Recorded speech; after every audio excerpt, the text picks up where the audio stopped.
Welcome back, everybody. Thank you for joining me here today so that we could discuss The Wild Robot. So this is an animated movie about a robot that crash lands on a planet. Um, it's a task robot, so it has to like complete a task before it can like return to where it's supposed to be or shut down or whatever.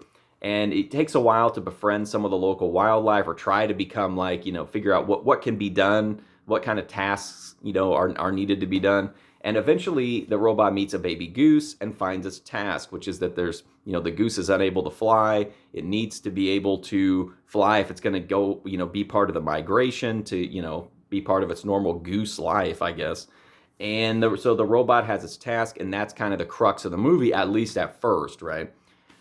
So the Wild Robot to me it was a solid movie up until about halfway through the movie. I felt like the lead up to that point was good. I thought the visuals here are amazing. This is a beautiful movie. It has a unique style to it.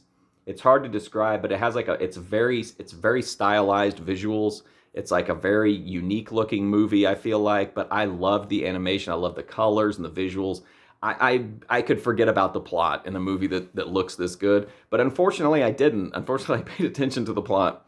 There's a part halfway through the movie where it's a really great moment, and it's just like, okay, I was like, well, the movie's over, right? This is it. And it wasn't. And then the movie went on and on and on, and it was just like, okay, whatever.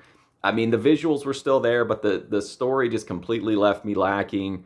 I thought the first half of it was really good, and I don't know what happened. I just feel like the second half of this movie is unnecessary. I know it's completely subjective, but I didn't care for it. I thought once we got past a certain plot point halfway through the movie, I was done. I felt like I got everything I needed from the Wild Robot, and the rest of this was just tacked on to add on to the runtime or whatever, and I just didn't connect with it. I still think it's a solid movie, and maybe if you're like, if it's not made for people like me, it's made for kids who aren't going to analyze it or whatever, but the visuals are great, so if you like animated movies, you should check it out just for the visuals alone, or at least watch the first half. But again, I'm split on it. I liked it, and then I was bored to tears by it. So that's my review of The Wild Robot. If you want to check out more, I've got a full movie review playlist right here on YouTube. But until then, thank you for watching this review. I do greatly appreciate it. Hopefully I'll see you soon.